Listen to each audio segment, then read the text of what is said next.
Hey, welcome back to the Chevy Florida Insider Fishing Report. And as you know, Dave, the Jägermeister workbench tonight has got a little scent to it, my man. Well, we got some ballyhoos out here. It's starting to stink a little. You know, Yep. we're talking about fishing for dolphin, and that's how I kind of grew up fishing. You know, when I was going fishing, I was going to fish for dolphin or wahoo. And so I know a little bit about catching the Well, dolphins. tell me about it. Well, first off, when we're chasing dolphin up where we live, we're using a ballyhoo, either a naked ballyhoo or dressed with, like he was saying earlier, one of these island lures. Doesn't matter what kind. I like the Sea Star. That's just the regular island lure. But I like the Sea Star as well. I've caught a lot of fish on it. But a plain naked ballyhoo works just as well. Now, what I've done here is what we use is a thing called a pin rig, and we have to use wire up where I live in the Cape because we have a lot of kingfish and wahoos and other toothy critters around. So we have to use a wire leader, and this is a number 8 wire. Number 7 works fine, but this is a number 8, and this is a thing called a pin rig. And I don't know how close you can get up in there. I can see it. But what it is you have a piece of wire right here, twisted into a loop with a bimini twist. A bimini roll on the end there, a haywire twist and bimini roll, and you leave the pin sticking up. And what that pin does is it secures the ballyhoo Show me how to do it. to your hook. And this is an 8/0 needle eye. It's a little long, which you want to use when you're fishing with these things. What you do is you pull open his gill slit.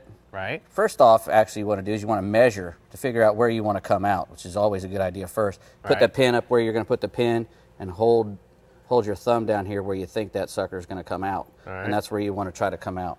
So you hold your thumb there, open up the gill a little, slide the hook. We're going to cheat to that camera right there, Okay. Dave. We're going to go through the gut there and come out right in the middle of the ballyhoo, right about where I had my thumb. Got it. All right.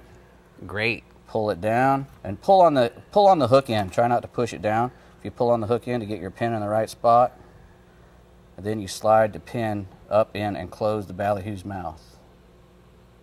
So that goes through his nose. Through his mouth, too. Got it. Go in the center. I want to go in the center. You better hurry up. You're going to run out of time. That's all right. And then the I have a copper piece wire. of copper wire, and you just wrap it around that pin a couple times, and then down. Make sure your wire's down the center. So you don't break the bill off? Yes, you do. Oh, okay. You But do you break. make sure you wind it all up first. Get it where you want. Okay. And then pop it. Nice. That wasn't a very good one, but It's all right, Dave. For the sake of TV, I know you're rushed. there we go. Okay. And then Now, does this stay sticking up? Do you leave yes, that sticking up? yep, So the what do pin- you do the pin- for weeds? The pin stays up. The pin stays up, and what you do is you'll throw your island lure or whatever down your leader. All right. And that kind of keeps the weeds off. If you really want to worry about weeds, you want to put a real coney type lure head on there. All right.